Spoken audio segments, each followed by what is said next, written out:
দীর্ঘ 9 বছর পর্যন্ত আমি শিক্ষকতা করেছি। 2009 সালে সহকারী নিবন্ধন, 2010 সালে প্রভাষক নিবন্ধন, এরপরে চাকরি নিয়েছি, বেতন তুলছি, আমার ইন্ডেক্স ছিল। আম্মা বলছে তুমি যেহেতু ওয়াজ করবা, রাত্রেবেলা না ঘুমাইলে দিনের বেলা ঘুম কষ্ট হবে, মাদ্রাসায় গিয়ে ভালো করে ক্লাস করাইতে পারবো না। তো ক্লাস করাইতে না পারলে তো এইগুলো তো আসলে ছাত্রদের ভবিষ্যৎ কি হবে। তুমি একটা কাজ করো, একটা পথ বাইচা নাও। আমি তোমার বলছি তুমি ওয়াজটা বাইচা নাও, চাকরিটা ছেড়ে দাও। আমি আমার মার কথা চাকরি ছেড়ে দিছি। এখন দেখলাম যে মার দোয়া যে কবুল হয়, এটা কিন্তু সত্য ভাই। এই পৃথিবীর সবার দোয়ার মধ্যে স্বার্থ আছে, কিন্তু মা বাপের দোয়ার মধ্যে কোনো স্বার্থ। 3 বার আমার আল্লাহকে ডাক দিবেন, আল্লাহ আল্লাহ আল্লাহ ইয়া রাসূল আল্লাহ। চুপ থাকবেন ভাইরা আমার। মনে হবে যে এখানে কথা বলছি, চোখের পলকে ঠান্ডা।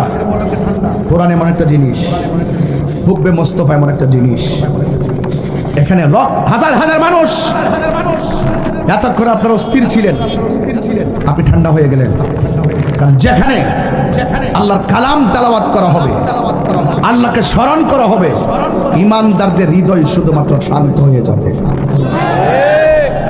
আর মুনাফিকদের হৃদয় অশান্ত থাকবে। আমরা কি মুনাফিক না মুমিন? সন্দেহ আছে নাই? একটু নীরব থেকে আমার কথাগুলো বলবেন, শুনবেন আমার ভাইয়েরা। আমি আপনাদেরকে আর কথা না বলি প্লিজ। আশা করি আপনাদের কাজ আর লাগবে না। যারা স্বেচ্ছাসেবক আপনারা কথা বলবেন না। ইদানিং দেখা যায় তাবারক দিতে গেলে মাহফিলে যারা তাবারক গ্রহণ করবে তাদের চাইতে যারা দেয় তারা বেশি কথা কয়। এই জন্য আমরা বেশি কথা বলবো না। ইমানদাররা 3টা গুণ আছে। এই ছেলে, আপনাদেরকে বলছি, এখানে কথা বলছেন কেন? বলছি না যে স্বেচ্ছাসেবক লাগবে না, অটোমেটিক ঠিক হয়ে যাবে। কারণ আমি এই এলাকায় পা দিয়ে বুঝতে পেরেছি আপনারা নবীর আশেক, কোরআনের আশেক, আমার মাওলার আশেক। আশেকদের সামনে যখন সেই মনিবের প্রেম তুলে ধরা হবে, আশেক কি কথা বলতে পারে? আশেক কি আওয়াজ করতে পারে? আমি প্রশাসন ভাইদেরকে আবারও বলছি, রাস্তাঘাটটা বন্ধ করে দেন। আমি আলোচনা করছি, আপনারা শুনুন।